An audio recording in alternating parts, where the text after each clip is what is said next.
اب ذرا ایک بدچلن عورت کے مکر و فریب کا واقعہ بھی سن لیجیے۔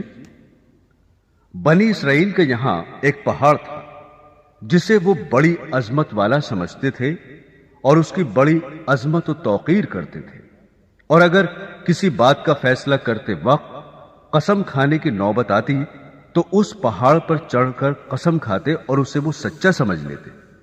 اس شہر میں ایک خوبصورت عورت تھی جس کا ایک نوجوان سے ناجائز تعلق ہو گیا۔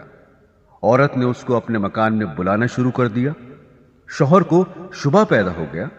بیوی سے کہا کہ مجھے شبہ ہے کہ میری غیر حاضری میں کوئی تمہارے پاس آتا ہے۔ عورت نے انکار کیا۔ شوہر نے کہا اگر تو سچی ہے تو پہاڑ پر چڑھ کر قسم کھا لے کہ تیرا کسی سے ناجائز تعلق نہیں ہے۔ عورت نے کہا ہاں، میں کل پہاڑ پر چل کر قسم کھانے کو تیار ہوں۔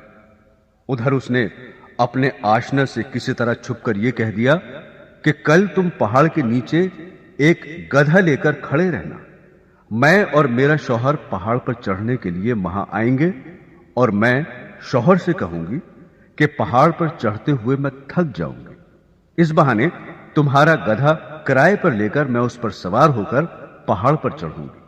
تم گدھے والے کے بھیس میں وہاں موجود رہنا اور گدھے پر مجھے سوار کر کے میرے ساتھ ساتھ چلنا۔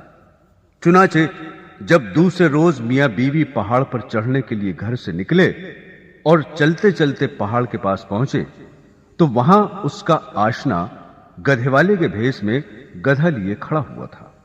عورت نے شوہر سے کہا چلتے چلتے میں تھک گئی ہوں، مجھے یہ گدھا کرائے پر سواری کے لیے دو۔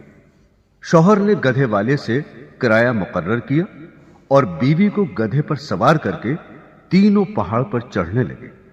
جب وہ جگہ آئی جہاں لوگ قسمیں کھاتے تھے تو اس مکار عورت نے اپنے آپ کو گدھے سے نیچے گرا دیا، اور اس گرنے میں اپنی رانے وغیرہ قابل سطر بدن بھی ننگا کر دیا، اور ایسی صورت پیدا کر دکھائی کہ شوہر نے یہی سمجھا کہ گدھے سے اتفاقاً گر گئی اور گرتے ہوئے اتفاقاً ننگی ہو گئی ہے۔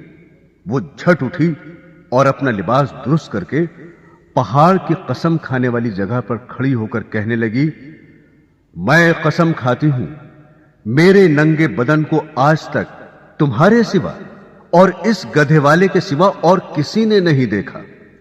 شوہر مطمئن ہو گیا کیونکہ اس نے یہ سمجھا کہ اس گدھے والے نے اسے گدھے سے گرتے ہوئے اس کا ننگا بدن اتفاقاً دیکھا۔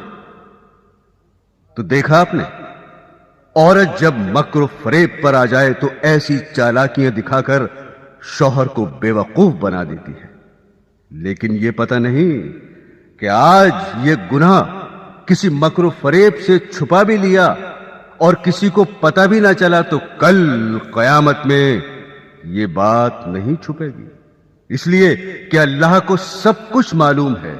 اللہ سے کوئی کام چھپا ہوا نہیں، دنیا والوں سے چھپ سکتا ہے لیکن اللہ تعالی سے نہیں چھپ سکتا، اور اللہ کے نبی صلی اللہ علیہ وسلم نے اس کا عذاب بتا دیا کہ ایسی عورت سینے کے بل جہنم کے اندر جلے گی۔